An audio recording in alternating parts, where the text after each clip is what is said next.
It's ugly town. Alright, good morning everyone. Looks like a day of carnage is upon us. Let's get into it. Okay, last night's session in the States. Rock solid again. I'm not really sure why the market held in as well as it did. It's kind of starting maybe to feel a little bit like the calm before the storm. Once again, S&P futures kind of defy the gravity. And what's interesting is it did it yesterday. Oh, look, there's really only one real story going on right now in global markets, and that's yields. So it doesn't matter where you look. If you look in the States, you can see, and I'll show you the chart in a moment, pushing up to recent closing highs on all the counters. I think the 2, the 10, and the 30. You can see the German 10-year yields have broken out as well, all the way up to 92 basis points. I mean, just literally 2.5 days ago, we're at 60 basis points. I mean, percentage-wise, that sort of move is just unprecedented. We've got South African 10-year yields, which are at 8.45 now. We were at 7.95 about maybe 8-9 trading sessions ago. And that's what, that's what the entire move here has really been about. We've been seeing a total beat down of interest rate sensitive stocks here locally. I think also you're seeing an exodus in emerging markets because of higher yields in developed markets are going to push yields higher in emerging markets, and that's where this whole thing begins and ends. So right now, I mean, you can kind of ignore what's going on in the equity market in the States. I am dumbfounded that it's been hanging up there, but the bottom line is it's doing what it's doing. But the interest rates are really the story of the market at the moment. All right, we had private payrolls yesterday, which expanded basically dead in line with expectations, 201,000 versus 200,000 expected. U.S. oil inventories fell by 1.9 million barrels last week. We've seen the last 3 data points that we saw in the States are actually better than expected. There was also some numbers yesterday. I think it was out of the IMF, if I'm not mistaken, saying that we had growth in April and in May. And they're predicting good GDP numbers out of the States in the second quarter, so a really nice second quarter rebound. And they're also talking about a potential for a revision upward in the first quarter numbers as well. So I think that's kind of just going in line and helping these interest rates start to take out recent highs. If we look at what's going on in Asia overnight, we had I don't think that Shanghai number is right. Just give me 1 second. I want to just verify that. We were down over 5% at one point overnight, and we were down 5.3% this morning at 7 o'clock in Shanghai. I know that we did bounce back up. Let me just see where we are at the moment, or where we've closed out. Yeah, so we're down about 2% as we speak in in Shanghai. See, the Hang Seng also took a little bit of a beating, and Australia has been the real weak one of the last maybe week and a half. I think that thing's been down almost every single day. Finally starting to see real negative flow through from, I think their attachment to China. You can see the index there closing at a 4-month low. Economic data there, not great. Outlook, not great. The trade balance was really thrown off track because of the lack of exports that they've had and the cost of those exports of late. So, yeah, all right, moving on. Let's look at chart to interest. So the one thing I think is, that a lot of people are talking about, and there's a big risk in the market. If you look at the Vanguard Total Bond ETF, bond market ETF, 3-year total return, expectations are still relatively high at the moment, and I think it's probably totally unrealistic, especially with interest rates moving higher.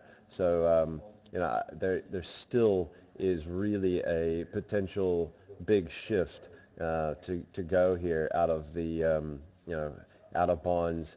Doesn't mean that money's going into the equity markets. I think people are scared of equities as well. Where it goes, I don't know, but the fact of the matter is there still could be quite an exodus out of the bond market. All right, let's move into, there's no corporate action today. In terms of market data, very little as well. We're going to look essentially at the Bank of England bank rate at 1 o'clock, and the U.S. initial jobless claims at 2:30. We had South Korean GDP overnight, which is more or less in line with expectations. All right, let's get into the maps. First thing that we're going to look at here is U.S. bond yields. This is on 10-year Treasuries. So we've talked about kind of taking out this. We've got a little bit of a, maybe you want to call it a cup and handle, whatever you want to call that, going on there. But it's definitely some sort of continuation pattern in yields, taking out the highs, the closing highs from about 3 weeks ago, and very quickly, I mean, in 3 sessions, bam, bam, bam, we got up from, call it 210 all the way to 237 as we speak. I mean, that's a huge move. The move in South Africa has been also pretty drastic. Like we said, that's putting this real significant pressure on the interest rate sensitive here, more specifically, most predominantly the retailers, but also banks and insurers and that sort of thing. So are really coming under big pressure at the moment. One chart that I wanted everybody to look at this morning is the German DAX. So this is obviously, we get a lot of leadership out of the German DAX of late. I think that the 2 closing lows, or the 3 closing lows that line up here beautifully, it's right at about 11,330. Call it 11,330 330 or 335, somewhere in there. You can see there, if we drop them, we're not trading, we're trading around these levels now on the DAX future anyway. You can see if we drop this level, I think we really get hammered. Remember, I mean, we've made a huge bounce up to this level. We still haven't come down here. I think at some point we've got to fill the gap close to 10,000. We had an enormous run, especially with what's going on right now, especially with the way the German 10 years are running. I wouldn't be surprised to see us get a correction. So watch this level today very closely. If that level drops, I think it could really be a trigger to get the European markets under pressure, and therefore obviously potentially global markets. So we're looking at 11,330, 11,335, somewhere in there. All right, moving on. So we talked about the interest rate sensitives, them being under pressure in size. The one thing I think that we can look at now, I mean, it's the pace of the sell-off's been incredible, and it's quite frustrating that it's happened the way that it has, because it just kind of took your breath away and was hard to really get involved if you weren't already in it at the start. You can see here, so Foschini Group coming back down to about 147, 148, where we broke out from on this little continuation move. And we had for the most, we did have some consolidation here, but we really made a move up to 200 out of this breakout. So we're seeing a retracement. Yesterday we traced all the way back, literally filled the gap more or less to this number on the nose, or right around 147 and change.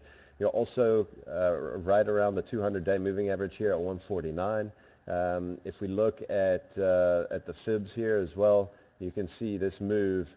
You can look at it, I would say maybe look at it from there. So looking at the fibs on this move, it lines up beautifully with a 61% fib retracement at this level. I don't like this stock at all, but this correction has been hard. It's been fast, and I think, obviously, in the short term, and technically it's overdone to an extent. So how much lower these things go, I don't know. I mean, are they going to wash out and fill the gap down here all the way to 120?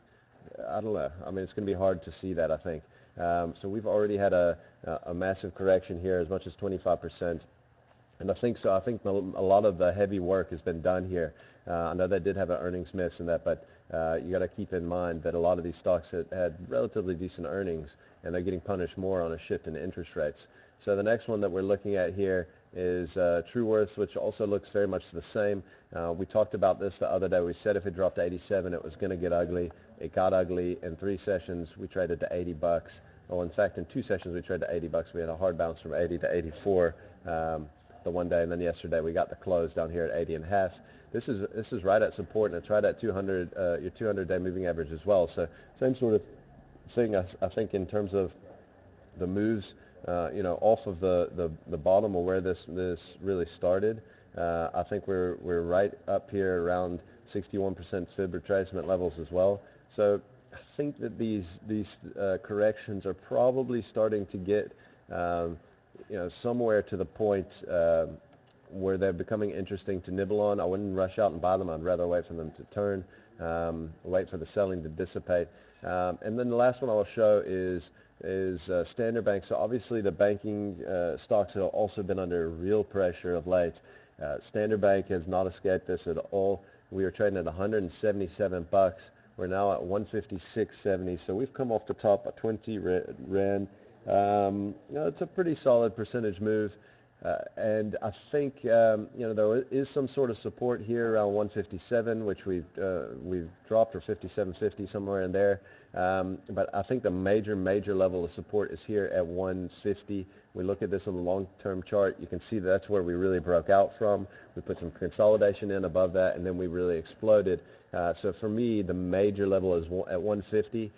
If we do get a correction down to here in the next day or two, I think it'll also line up beautifully with the 200-day moving average. And for me, this is the place where you can probably look to have a little bit of a backswing if it does get down to 150. These guys are going to be much less affected, I think, than the retailers, in my mind, with a small interest rate hike. And so I think that this would probably be more of the place where you can really have a backswing if it does get down to 150 support.